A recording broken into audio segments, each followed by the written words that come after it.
वालेकुम दोस्तों, welcome to my YouTube channel. आज का जो हमारा टॉपिक है वो ये है कि ये जो पाकिस्तान एयरफोर्स की जो टेस्ट होती है उसके बारे में हम डिस्कस करेंगे।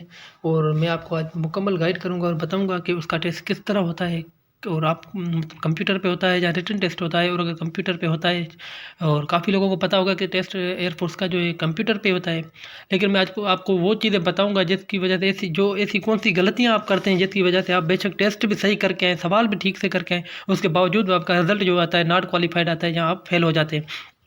तो मैं कोशिश करूंगा आपको मुकम्मल गाइड करूं, मुकम्मल आपको बताऊं। और ये जो यहाँ पे आपको इन्फॉर्मेशन देने वाला हूँ, जब वीडियो में बताने वाला हूँ, तो ये मैं ऐसी कोई बातें अपनी तरफ से नहीं लगाता ताकि मेरा चैनल प्रमोशन हो, लेकिन मैं आपको एक अथेंटिक और परफेक्ट मालूमात देने वाला हूँ। बेशक आप सर्च कर लीजिएगा, अगर आपका कोई जानने वाला है आप उससे पूछ सकते हैं।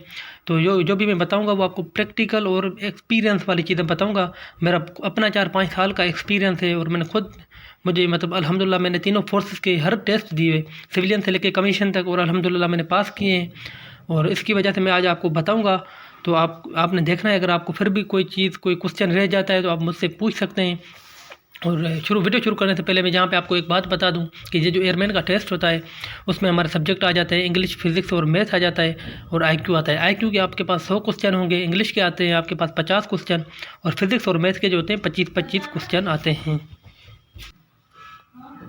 तो आपके पास ये क्वेश्चंस आते हैं, और उनके लिए जो टाइम होता है आपके पास 40 मिनट होते हैं आईक्यू के लिए, और 20 मिनट होते हैं आपके एकेडमिक के लिए, और तकरीबन 30 से 40 मिनट मेरा ख्याल है इंग्लिश के लिए होते हैं, क्योंकि उसके 50 क्वेश्चन होते हैं। मैं आपको एक मिनट कंफर्म करके बता देता हूँ कि इंग्लिश के लिए कितना टाइम होता है।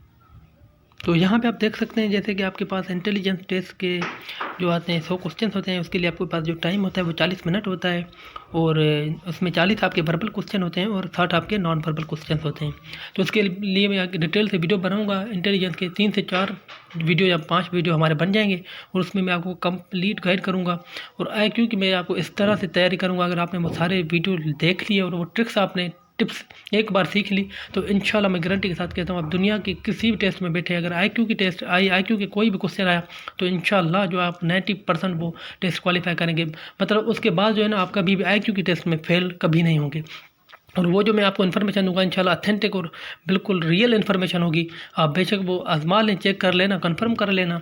और वो जो आईक्यू होती है, मैंने देखा है काफ़ी लोग क्या करते हैं, 10-12 क्वेश्चन उठा लेते हैं और क्वेश्चन आपको बता देते हैं, ताकि अपने वीडियो बना लेते हैं और आपको सिर्फ क्वेश्चन बता देते हैं। तो उसका ये मतलब हो गया जैसे रट्टा हम लगा लेते हैं, कि आपने जो क्वेश्चन देख लिया, रट्टा लगा लिया, तो आपको वो सवाल आ जाएगा आपसे। अगर उससे सवाल के वैल्यू चेंज आ गए तो आप फेल हो जाते हैं, आप परेशान हो जाते हैं। तो मैं आपको उसकी बेसिक जो होती हैं चीज़ें बताऊँगा, जैसे किसी चीज़ की रूट्स, जैसे एक पेड़ की रूट्स हो जाती हैं। तो मैं आपको जब वो बेसिक चीज़ें बताऊंगा, तो क्वेश्चन बेशक किसी भी किस्म का हो, लेकिन आपको जब उसका एक वे आपको आ जाएगा, जैसे इंग्लिश की ग्रामर के रूल्स होते हैं, उसी तरह जब आपको रूल्स उसके आ जाएंगे, तो कैसा भी क्वेश्चन हो आप आसानी से बासानी हल कर लेंगे। उसके बाद आपके पास जो इंग्लिश टेस्ट आती है उसके 50 क्वेश्चन होते हैं, उसके लिए टाइम जो होता है आपके पास 20 मिनट होता है।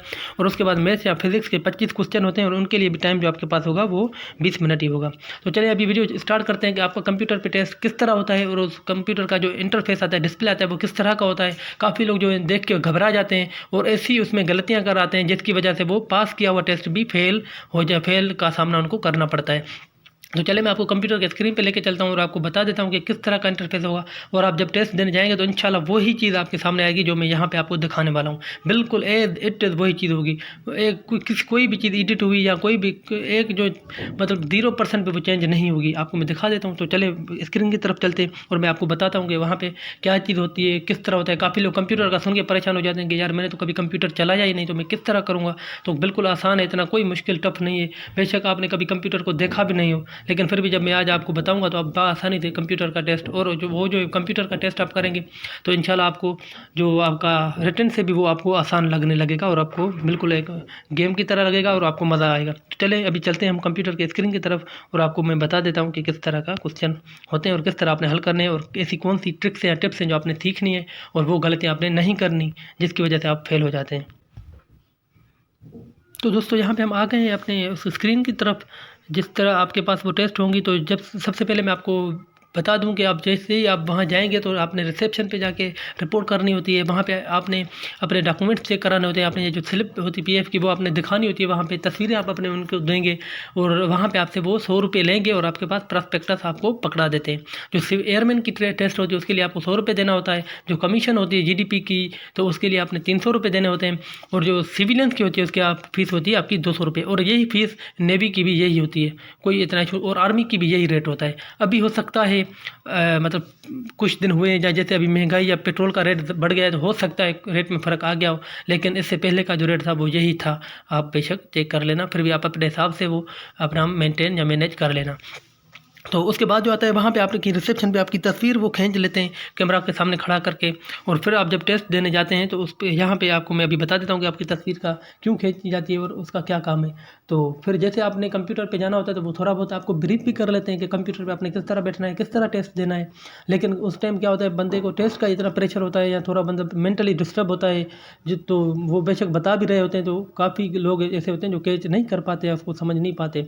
तो मैंने तो अभी खुद प्रैक्टिकल किया है, मैंने हर किस्म के टेस्ट दिया हुआ है, हर फोर्स में मैंने दिया हुआ है, तो इसीलिए मैंने वो सीख लिया है और मुझे पता है। तो मैं आपको अभी से बता देता हूँ और आप रिलैक्स होकर जाए, कोई इतना इशू नहीं। आईक्यू के लिए तो आपने परेशान होना ही नहीं है। मैं ऐसी ट्रिक्स बताऊंगा कि आईक्यू तो आपको एक गेम लगने लगेगी। मैं तो कहता हूँ कि जितना आसान आईक्यू इतना शायद कोई सब्जेक्ट हो। और मैंने तो जब भी आईक्यू का टेस्ट दिया है अल्हम्दुलिल्लाह मैंने पास भी किया है और टाइम भी मैंने बचाया है। बेशक कितना भी हो ना टाइम, तो ऐसा कोई इशू नहीं होता। वर्बल नॉन वर्बल की मैं ऐसी ट्रिक्स आपको बताऊंगा। तो चलिए अभी वीडियो स्टार्ट करते हैं। वीडियो स्टार्ट करने से पहले अगर आपको कोई आपने मेरे चैनल को सब्सक्राइब नहीं किया तो प्लीज़ सब्सक्राइब करें और उसको साथ ही साथ बेल आइकन पर क्लिक करें ताकि आप मेरे हर नई आने वाली वीडियो की नोटिफिकेशन आपको मिलती रहे। तो चलिए अभी वीडियो शुरू करते हैं। तो यहाँ पे आप के पास जब आपने कंप्यूटर पे बैठना होता है तो वो कंप्यूटर ऑन किए होते हैं, आपने सिर्फ वो वेब पेज ऑन ओपन करना है। अगर वो भी आपको नहीं पता तो वो खुद आपको बता रहे हैं या करके देते हैं, वहाँ पर जो इन्विजिलेटर घूम रहे होते हैं।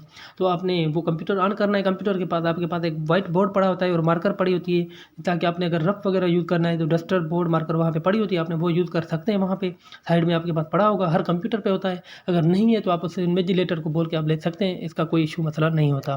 तो आपने जैसे ही आपने खोला है तो जैसे आप वो खोलेंगे वेब पेज तो वो जैसा एक इंटरफेस डिस्प्ले आपके सामने आ जाएगा। जैसे आपने कभी फेसबुक और गूगल अकाउंट कोई भी फेसबुक का अकाउंट आप लगाते हैं, ऊपर से आपसे ईमेल आईडी या आपकी आईडी नंबर पूछता है और नीचे आपने पासवर्ड लगाना है। उसी तरह बिल्कुल आपने वहाँ पे जो ऊपर होगा आपका, आपने अपना रजिस्ट्रेशन नंबर लगाना होगा। वो जो आपके स्लिप पे लिखा होता है रजिस्ट्रेशन नंबर टॉप पे बिल्कुल वो आपने लगाना होगा। अगर फिर भी आपको समझ नहीं आ रही तो अगर आप कहेंगे तो मैं अलग से वीडियो बना के आपको वो रजिस्ट्रेशन नंबर दिखा भी दूंगा। और अगर आप वहाँ पर भी उनसे पूछेंगे तो वो भी आपको बता देते हैं इन्विजिलेटर जो खड़े होते हैं। उसके बाद नीचे आपने पासवर्ड लगाना होता है। पासवर्ड जो होता है वो कॉमन होता है और वो मतलब वो अपना सेट कर लेते हैं वेब पेज पे एयरफोर्स वाले जो हैं। और पूरे हाल में जितने भी कंप्यूटर होते हैं सब पे वो एक ही पासवर्ड होता है, 786 या 123 जो भी वो अपना रख लेते हैं वही लगाना होता है। ये सब लगाने के बाद जब भी आपने वो लॉगिन पे क्लिक करना है तो आपका जो लॉगिन हो जाएगा। लॉगिन होने के बाद आपके पास इस तरह का इंटरफेस खुल जाता है। तो जैसे ये इंटरफेस आपके सामने आ जाएगा तो यहाँ पे मैं आपको बताने लगा हूँ कि यहाँ पे उस पर क्या चीज़ें होती हैं और किस तरह का होता है। तो यहाँ पे आप देख रहे हैं, यहाँ पे सबसे टॉप पे ये जो आपके पास ये लगा हुआ है नेम लिखा हुआ है। उसके सामने जो अगर आपको समझ नहीं आ रही तो ये जो 9 लगा हुआ है ना, 99 लिखा हुआ है। तो इसका यही मतलब है कि आपने यहाँ पे आपका नेम शो हो जाएगा। जैसे ही आपने लॉगिन करना है आपने कुछ नहीं करना है, ऑटो पे आ जाता है नेम। और नीचे आपका सब्जेक्ट आ जाएगा कि आपका सब्जेक्ट कौन सा है, इंग्लिश है, फिजिक्स है, मैथ है, जो भी है, वर्बल है, नॉन वर्बल है। यहाँ पे आपका सब्जेक्ट आ जाता है। और यहाँ पे जो आपका जो आएगा पाक नंबर यानी जो आपका रजिस्ट्रेशन नंबर होगा वो शो हो जाता है। और यहाँ पे एग्जामिनेशन के सामने आपके पास टेस्ट का टाइप आ जाएगा कि एकेडमिक टेस्ट है या इंटेलिजेंस टेस्ट है, वो आ जाएगा। उसके बाद जो हमारे पास आ जाता है यहाँ पे आपके पास क्वेश्चन नंबर आप देख सकते हैं। जो भी क्वेश्चन आपने करना होगा वो नंबर यहाँ पे शो होगा। अगर आप 25 में कुछ क्वेश्चन पे हैं तो आपके पास यहाँ पे 25 शो हो रहा होगा। और यहाँ पे इसके आगे आप यहाँ पे देख सकते हैं तो यहाँ पे जो है आपके पास वो आ जाता है कुछ टोटल क्वेश्चन कितने हैं, 100 हैं, 40 हैं, 20 हैं, जो भी हैं वहाँ पे यहाँ पे आपके वो आ जाएंगे। उसके बाद हम यहाँ पे आ जाते हैं तो ये जो आप ये जो देख रहे हैं आपने शेप लिखी हुई है, देख रहे होंगे आप। तो यहाँ पे जो आपका आ जाएगा यहाँ पे आपकी तस्वीर आ जाती है। उसके बाद जो नीचे आपके पास टाइम अलॉटेड यानी आपके पास टाइम कितना आपको मिला है इस टेस्ट के लिए वो यहाँ पे शो होगा, टोटल टाइम यानी जिसको हम कहते हैं। उसके बाद यहाँ पे आप 10 नंबर पे देख सकते हैं कि टाइम रिमेनिंग यानी अभी आपने जब टेस्ट स्टार्ट कर ली होगी तो उसके बाद यहाँ पे आपका टाइम चलता है। और जो आपके पास रह जाएगा टाइम, ये नहीं कि जो आपका ख़त्म हो गया है, बल्कि जो आपके पास टाइम रह जाएगा तो वो आपको यहाँ पे 10 नंबर में शो होगा। ये एरो आप देख सकते हैं यहाँ पे 10 नंबर लिखा हुआ है। वो जैसे रह जाएगा कैसे, मतलब जैसे आपने 40 मिनट है और आपने 5 मिनट कंज्यूम कर रही हैं और 35 अगर यहाँ पे आपके पास 35 मिनट आते हैं तो इसका मतलब ये है कि आपके 35 मिनट ख़त्म नहीं हुए, आपके पास 35 मिनट पड़े हुए हैं। तो इसी तरह वो रिमेनिंग टाइम आपको यहाँ पे बता रहा होगा और यहाँ पे आपने जब इस पर क्लिक करना है ये 8 नंबर पे, तो आपके पास स्टार्ट पेपर हो जाता है। तो ये तो उसके बाद ये जो 8 नंबर है यहाँ पे आप जब क्लिक करेंगे सबसे पहले तो ये आपके पास इंटरफेस आ जाएगा। तो आपके पास यहाँ पे आपका टाइम नहीं चल रहा होगा, ये आपके पास एक नॉर्मल सा इंटरफेस होगा और यहाँ पे ये जो आप देख सकते हैं यहाँ पे ये जो 4 नंबर है यहाँ पे आपके क्वेश्चन की स्टेटमेंट आ रही होगी कि कोई सा क्वेश्चन होगा which one of the following is different from the rest, या जो भी होगा आपके पास क्वेश्चन आएगा। और ये जो आप 4 देख सकते हैं ये आपके पास ऑप्शंस आ जाते हैं।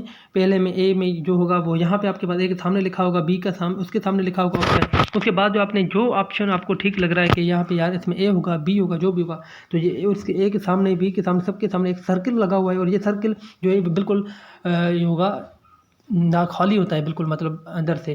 तो जब आपने जो क्वेश्चन आपको ए या बी लग रहा होगा तो माउस जो होता है आपके पास कीबोर्ड का फिर आपका यूज़ कोई नहीं होता।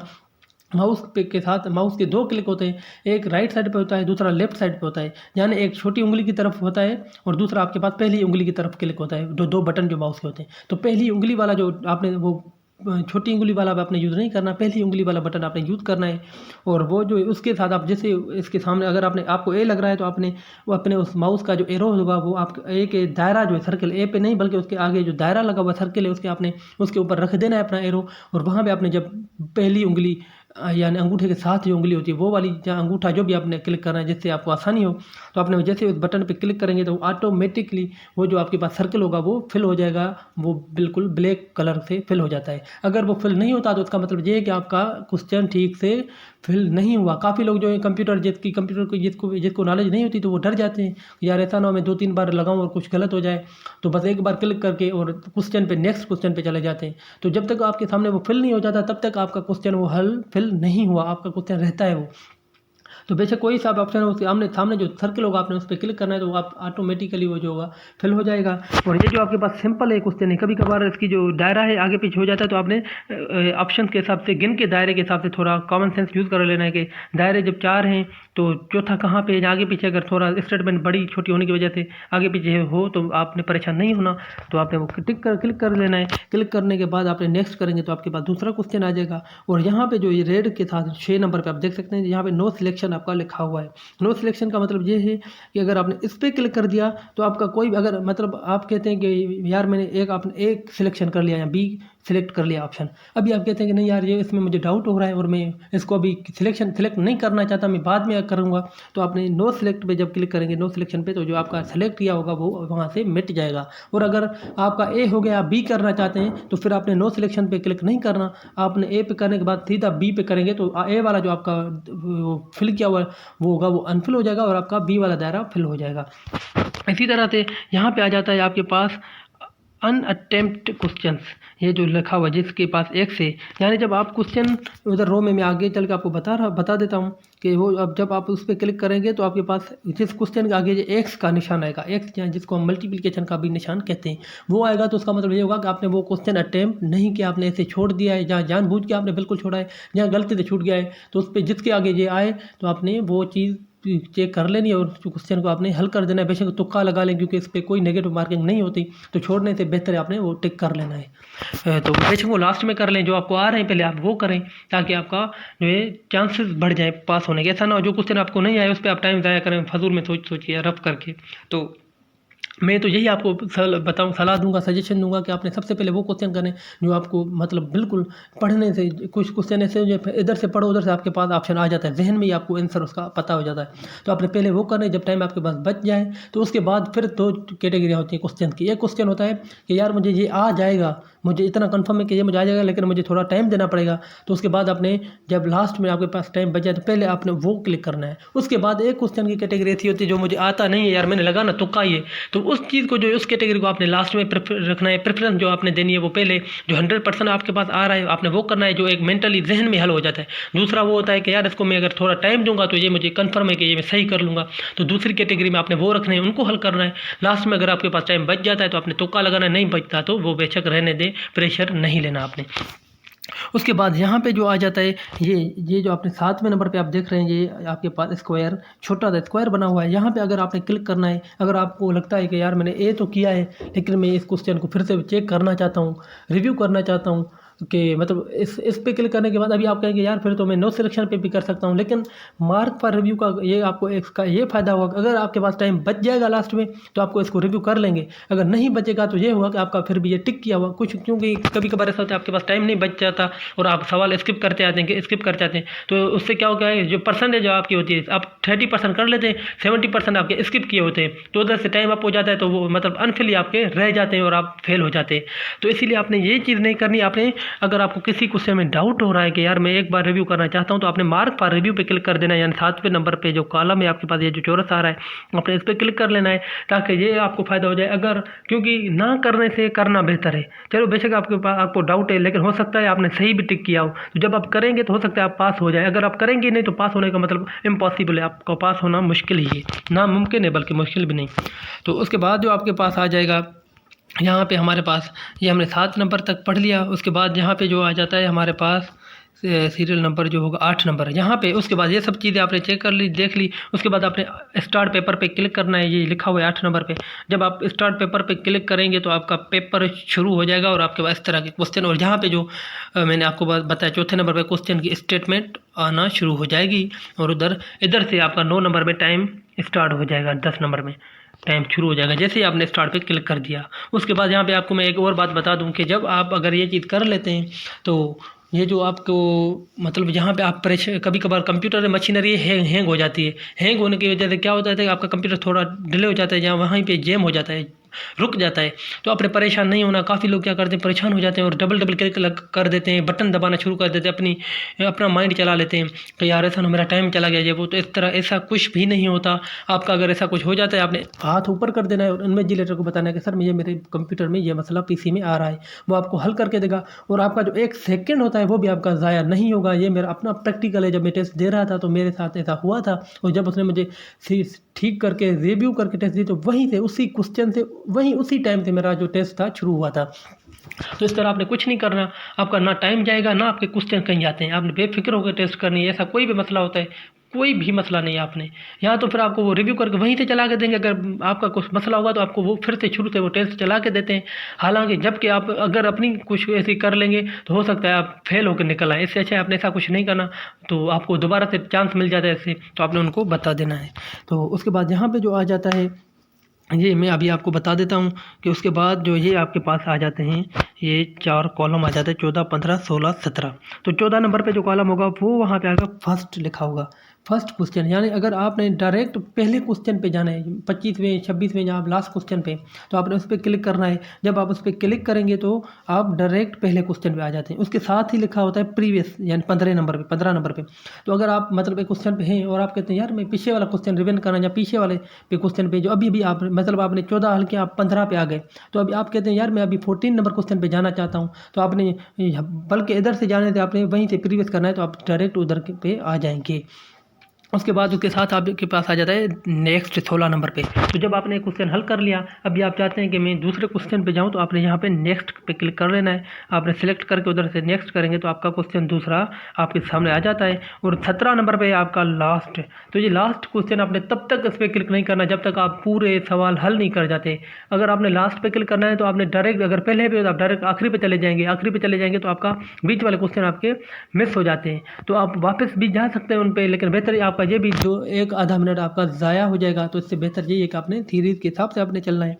तो ये आपके पास 17 नंबर हो गए। उसके बाद 18 नंबर आ गया। 18 नंबर ये मूव टू क्वेश्चन नंबर, यानी यहाँ पे आपके पास एक छोटा सा एरो होगा। ये जो 2 यहाँ पे स्क्वायर हैं, एक थोड़ा ब्लैक एंड वाइट है और दूसरा बिल्कुल वाइट है।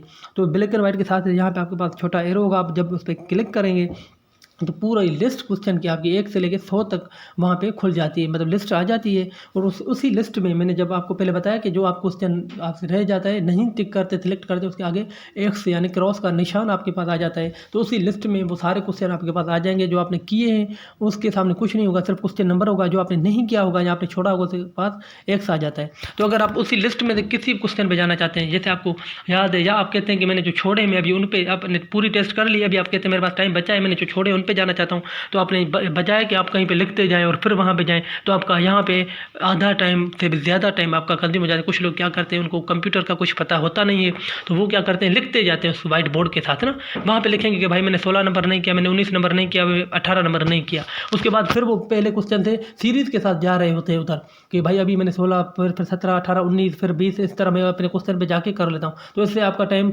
ज़ाया हो जाता है और आपने फेल होना ही है। क्यों नहीं होंगे आप फेल, जब आप ऐसी मतलब छोटी छोटी गलतियाँ करते हैं, और इसमें आपका भी कसूर नहीं है, जब क्योंकि आपको इसी चीज़ का नॉलेज आपको है नहीं, आपको कुछ पता है नहीं। तो जहाँ से आपने जब वो लिस्ट आपके पास खुल जाएगी, आपने सिर्फ जो क्वेश्चन पे जाना है उसी क्वेश्चन के ऊपर आपने एरो रख के आपने क्लिक करें। क्लिक आपने वही यूज़ करनी, राइट पहली उंगली वाला बटन जो होगा माउस का, और किसी चीज़ को नहीं छेड़ना आपने। उस पर क्लिक करेंगे, आपके पास वो क्वेश्चन सामने आ जाएगा। और आपको अगर पता नहीं चलता कि आया कि नहीं, तो यहाँ पे फिर हम पीछे आ जाते हैं। ये जो 3 नंबर पे मैंने आपको बताया क्वेश्चन नंबर, यहाँ पे वो क्वेश्चन नंबर आपके पास शो हो जाएगा। तो अगर आप 15 पे जाना चाहते हैं, आप 15 पे क्लिक करें, और यहाँ पे अगर आपके पास 15 लिख के आता है, तो आप 100% कन्फर्म कर लें कि आपका ये वही क्वेश्चन खुल के आ गया है जिस पे आपने क्लिक किया था। तो उसके बाद हमारे पास आ जाता है, हमने ये मूव टू क्वेश्चन नंबर पढ़ लिया, और उसके बाद जो आता है ये आपको टाइम अलाउड का मैंने आपको बता दिया। और हाँ, अभी हमारे पास जो लास्ट में जो आ जाती है, ये आ जाता है एंड पेपर। तो कुछ लोग क्या करते हैं, जब आप टाइम आपके पास बच जाता है, पेपर कर लिया, एंड पे क्लिक कर देते हैं कि भाई बस मैं एंड कर लेता हूँ, और मैंने कर लिया, ओवर कॉन्फिडेंस हो जाते हैं। तो आपने ओवर कभी एंड पेपर कभी नहीं करना, पहली बात। दूसरी बात, अगर आप करना चाहते भी हैं तो लास्ट क्वेश्चन पे आप जैसे पहुँचे सीरीज़ के हिसाब से, आपने लास्ट इधर से सिलेक्ट किया और आप एंड कर रहे हैं, तो ये तो आपका लास्ट वाला जो सवाल है, आपका नाम, मतलब बेशक आपने सही भी किया, वो आपका अकाउंट में आएगा ही नहीं। और ये मैं प्रैक्टिकल बता रहा हूँ, मैंने खुद किया है। मैं अभी ज़्यादा नहीं बताऊँगा, बोलूँगा, क्योंकि ये एक अलग से बात है। लेकिन मैं आपको ये 110% कन्फर्म बताता हूँ कि वो जो आपका क्वेश्चन होगा कभी काउंट नहीं करता, कंप्यूटर कभी नहीं करता। बेशक आप किसी से पूछ लें, वो क्वेश्चन आपका काउंट नहीं होगा। तो जब आपने एंड पेपर करना है, तो आप अगर अभी लास्ट, बेशक आप अगर हमारे पास 50 क्वेश्चन है, तो जब आप 50वां क्वेश्चन आपने उधर से सिलेक्ट A, B जो भी ऑप्शन था आपने सिलेक्ट कर लिया, उसको सिलेक्ट करने के बाद जो आपने करना है वो क्या करना है, आपने एंड पेपर कभी नहीं क्लिक करना, बल्कि आपने किसी और क्वेश्चन पे मूव कर जाना है। फर्स्ट पे चले जाएं, बेशक फर्स्ट सेकंड लास्ट पे कहीं पे भी चले जाएं, वो उस क्वेश्चन पे, मतलब यानी आपने 50 वक्त फिल कर लिया, फिर आपने पीछे चले जाना है। जब आप ऐसे सर्कल एक चक्कर राउंड लगाएंगे पीछे का, तो इसका ये मतलब होगा जो आपने क्वेश्चन सिलेक्ट किया ऑप्शन, वो आपका उधर सिलेक्ट वालों में या टिक वालों में सेव हो गया। उसके बाद अगर आपने एंड करना है तो वो आपका काउंट होगा। अगर आपने उस पे खड़े रह के एंड करना है, तो इसका ये मतलब है आपने वो क्वेश्चन किया ही नहीं। बेशक आपने किया है, सामने कंप्यूटर स्क्रीन आपको शो करेगी कि आपने ये सिलेक्ट किया है, लेकिन एंड करने के बाद कंप्यूटर उसको काउंट नहीं करता। तो इसीलिए आपने जब भी एंड करना है तो दूसरे क्वेश्चन पे मूव करके ही करना है, कभी भी लास्ट क्वेश्चन पे खड़े होकर नहीं करना। हाँ, अगर आपने एक राउंड लगा लिया, मतलब टाइम बच जाता है। काफ़ी लोग क्या करते हैं, फिर पहले क्वेश्चन से हम रिव्यू करना चाहते हैं कि भाई मैं रिव्यू कर रहा हूँ या रिव्यू कर लेता हूँ। अगर आपने एक बार दूसरी बार रिव्यू कर लिया, उसके बाद बेशक आप लास्ट क्वेश्चन पे खड़े होकर एंड करते हैं तो कर लें, और आपका काउंट होगा। लेकिन इसकी में कंफर्म मुझे नहीं है, तो बेहतर ये है आपको मूव करके पहले चौथे या किसी और क्वेश्चन पे चले जाएं, फिर वहाँ से एंड बेशक कर लें, तो आपके सारे क्वेश्चन जो होंगे वो आपके पास काउंट हो जाएंगे। और अभी जो पूरा डिस्प्ले मैंने आपको बताया, इसमें अगर कोई भी क्वेश्चन आपके पास है, कुछ कहाँ से समझ नहीं आई, या कोई भी आपके पास डाउट है, मसला रह गया, तो आप मुझसे पूछ सकते हैं कमेंट सेक्शन में। आपको बिल्कुल 100% रियल मालूमात मैं दूंगा। और मेरी तो यही कोशिश होती है कि बेशक आपके पास अगर क्योंकि जो मैंने गलतियाँ की, क्योंकि मैं खुद आपकी तरह एक छोटी सी फैमिली से निकला हुआ हूँ, तो मुझे खुद किसी चीज़ का पता नहीं होता था, क्या चीज़ करनी है क्या नहीं करना, तो परेशान हो जाता था। तो मैं उसी चीज़ को मद्देनज़र रख के कहता हूँ कि यार ऐसा ना हो कल को किसी के बेचारे किसी का काम हो जाए मेरी वजह से, अगर मेरी छोटी सी बात बताने पे, तो मेरे लिए और क्या चाहिए मुझे। तो अच्छी बात है, आपने ये चीज़ कर लेनी है। तो उसके बाद हमारे पास जो आ जाता है आपके पास, दूसरी बात मैं आपको बता दूँ, फिल किया हुआ भी ये मैं आपको थोड़ा एक बार दिखा देता हूँ कि वो जब आप फिल कर देंगे या जब आपका डेटा शो होगा तो वो किस तरह से डेटा शो होता है। तो यहाँ पे जैसे आप देख सकते हैं, यहाँ पे इन्होंने एक पाक नंबर की जगह पाक नंबर या आईडी जो रजिस्ट्रेशन नंबर है अपना, उन्होंने एग्जाम्पल पे फिल किया हुआ है, यहाँ पे आप देख सकते हैं। और एग्जामिनेशन के आगे लिखा हुआ है एकेडमिक टेस्ट, यानी, और नेम में उन्होंने टेस्ट लिख दिया है, लेकिन नेम में आपका नेम होगा जो बंदा टेस्ट दे रहा होगा उसका नाम जहाँ पे शो होता है। और सब्जेक्ट में आपका इंटेलिजेंस, वर्बल, नॉन वर्बल या जो भी होगा, मैथ, इंग्लिश, वो आपका शो होता है यहाँ पे। उसके बाद जो आ जाता है आपके पास ये क्वेश्चन नंबर, जैसे इन्होंने यहाँ पे शो किया है कि people attend educational institution because. अब ये और हाँ, दूसरी बात मैं यहाँ पे आपको बता दूँ कि ये जो होता है आपके पास टेस्ट खुल जाएगा तो पहले जो आपके पास 2 या 3 सवाल आएंगे वो आपके लिखा होगा कि ये एग्जाम्पल होते हैं। आपने अगर आपको पता नहीं चलता तो आपने टोटल क्वेश्चन है यहाँ से देख लेना है। जब आप टोटल क्वेश्चन से देखेंगे तो वहाँ पे अगर 100 या 50 हैं तो आप समझ जाएंगे कि आप यहाँ आके यहाँ सब्जेक्ट से आप देख सकते हैं। यहाँ सब्जेक्ट में वो लिखा होगा एग्जाम्पल, यानी आपको बताया जा रहा होता है, उस पर ना आपका टाइम होगा ना आपके वो टेस्ट में काउंट होते हैं। वो एक आपको मिसाल दी जाती है कि इस तरह से आपने टेस्ट पेपर आएगा और आपने हल करना है, तो वो प्रैक्टिकल वहाँ पर समझा भी देते हैं।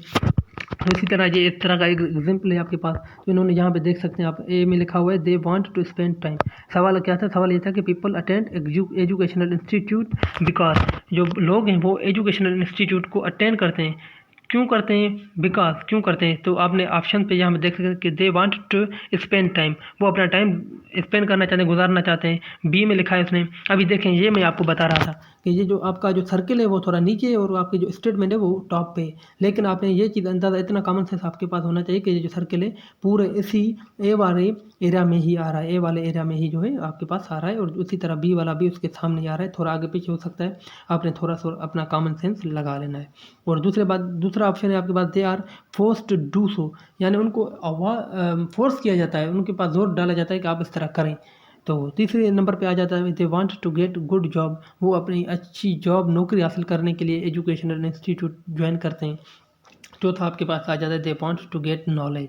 तो यहाँ पे आपके पास इतना सेंस होना चाहिए, क्योंकि कोई भी टाइम ज़ाया करने के लिए इंस्टीट्यूट में नहीं जाता। बेशक कुछ लोगों का ये जहन होगा, लेकिन आपने यहाँ पे IQ कहते ही इसी चीज़ को है कि जो आपका जहन चेक किया जाए। आपके जहन में जो है आपने जब भी आपने IQ टेस्ट में देख बैठना है तो बेशक आप किस तरह के बंदे हैं, उस टाइम जो आपने अपने जहन को एक अफसर, जहाँ अपने एक जो रिस्पेक्टेबल अफसर्स होते हैं, जहाँ जो एक कमांड अफसर होता है, उस तरह का आपने जहन बना लेना है, आपने फालतू चीज़ें निकाल लेनी है। क्योंकि अभी यहाँ पे कुछ लोग ऐसे भी होते हैं, स्कूल जाते हैं कि यार मैंने टाइम पास करना है, मैंने पढ़ना नहीं, तो कुछ लोग इसी तरह ही ए टिक कर लेते हैं आपने, लेकिन यहाँ पे वो नहीं करना। बेशक आपका माइंड इस तरह का ही है, लेकिन वहाँ पे आपने वो ये इंटेलिजेंस टेस्ट का मतलब ये होता है आपकी जहानत चेक करते हैं वो, कि आप जहानत किस तरह आप सोचते हैं, आपकी सोच किस तरह की है। तो ये तो कभी नहीं होगा। उसके बाद ये होता है कि they are force to do so, तो मतलब फोर्स तो किया जाता है। आप कहेंगे कि यार माँ बाप फोर्स करते हैं, लेकिन ये सवाल की स्टेटमेंट को आप समझें कि ये कह रहा है कि फोर्स नहीं किए, वो कह रहा है कि खुद ज्वाइन करते हैं। यानी जहाँ पे जो स्टेटमेंट पूछ रही है, कह रही है, वो ये कह रही है कि जो बंदे शौक से इंस्टीट्यूट में जाना चाहते हैं वो किस लिए जाते हैं, तो वो किस लिए जाते हैं? जॉब के लिए भी। बेशक हमारा माइंड यही होता है कि यार जॉब करनी है और सबका होता है, लेकिन आपने यहाँ पे IQ अपनी दिखानी है और आपको जो बेस्ट ऑप्शन लग रहा है वो यही होगा कि they want to get good knowledge, वो अपने लिए अच्छी नॉलेज अपने आप को हासिल करने के लिए यानी ज्वाइन करते हैं। और इधर आपका ये देख सकते हैं, तो ये इस तरह के आपके पास सवाल आएंगे और आपने इस तरह से टिक करके उधर से नेक्स्ट पे मूव कर देना है। तो ये आपने इधर आप देख सकते हैं, आपने देखा होगा। और यहाँ पे आपके पास ये नॉन वर्बल का जो है आपके पास मिसाल आ गई, मैं आपको दिखा भी देता हूँ कि हाँ, अभी जो हमने वो वर्बल का आपको दिखाया तो उसके जो ऑप्शंस आ रहे थे वो इस तरह आ रहे थे ना हमारे पास कॉलम में, बल्कि जबकि जो नॉन वर्बल आ जाती है क्योंकि उसकी तस्वीरें होती है, तो उसकी वजह से जो आपके पास ऑप्शन आएंगे वो इस तरह रो में आएंगे। ये आप देख सकते हैं, ए ब्लू कलर में ए फिल किया हुआ है, उसके साथ उन्होंने लेकर सर्किल दिया हुआ है, फिर बी के आगे सर्किल है, यानी ये जो आपके पास ऑप्शन होगा ए, उसके आगे सर्कल होगा, ना ही उसके साथ या उसके पीछे होगा। तो ये जो पहला सर्कल है वो ए का है, उसके बाद दूसरा है वो बी का है, तीसरा सी का, और चौथा डी का, पांचवा ई का है। तो आपने इस तरह से अंदाज़ा लगा देना है अपना। समझ आपको नहीं आती तो इन्विजिलेटर से आप पूछ सकते हैं कि सर मैं ई या डी इसमें सिलेक्ट करना चाहता हूँ और ये देखें मैंने सही सिलेक्ट किया है या किसी और सर्किल में फिल कर लिया, तो आपको फिर भी अंदाज़ा हो जाएगा और वो बता देते हैं। इसमें ऐसा कोई इशू नहीं, कोई डरने वाली कोई बात नहीं कि यार कुछ लोगों को ये भी होता है, काफ़ी लोग मैंने देखे, हम खुद क्योंकि मिडिल फैमिली से निकल के गए थे तो हम फौजियों को देख के, वर्दी में देख के हम घबरा जाते थे। इस तरह कुछ नहीं होता, आप बेफिक्र हो जाएं, वो बिल्कुल एक नॉर्मल इंसान ही होते हैं, सिर्फ एक वर्दी होती है उनके ऊपर, उनको पहनी हुई, तो थोड़ा बहुत घबरा जाता है नॉर्मल सा जो बंदा होता है। तो यहाँ पे आप देख सकते हैं इन्होंने ये जो ऑप्शन हमारे पास मिसाल दी हुई है। तो आज वीडियो काफ़ी लंबी हो गई है, तो आज के लिए इतना ही है, मिलते हैं नेक्स्ट वीडियो में, तब तक के लिए अल्लाह हाफ़िज़। और अगर आपको कोई क्वेश्चन या कोई मसला है तो आप मुझसे कमेंट सेक्शन में पूछ सकते हैं, और इंशाल्लाह मैं जल्दी नेक्स्ट वीडियो आपके लिए जो बनाऊँगा वो IQ पे मुकम्मल लेक्चर बनाऊँगा। कोशिश यही करूँगा तो 1-2 वीडियो में मैं आपको मुकम्मल IQ का समझा दूँ, और जब आपने वो वीडियो अटेंड कर लिए लेक्चर, तो इंशाल्लाह मैं कंफर्म गारंटी के साथ आपको बोल सकता हूँ कि आप आराम से IQ टेस्ट पास करना कोई आपके लिए मुश्किल या मसला नहीं होगा। तो मिलते हैं नेक्स्ट वीडियो में, तब तक के लिए अल्लाह हाफ़िज़।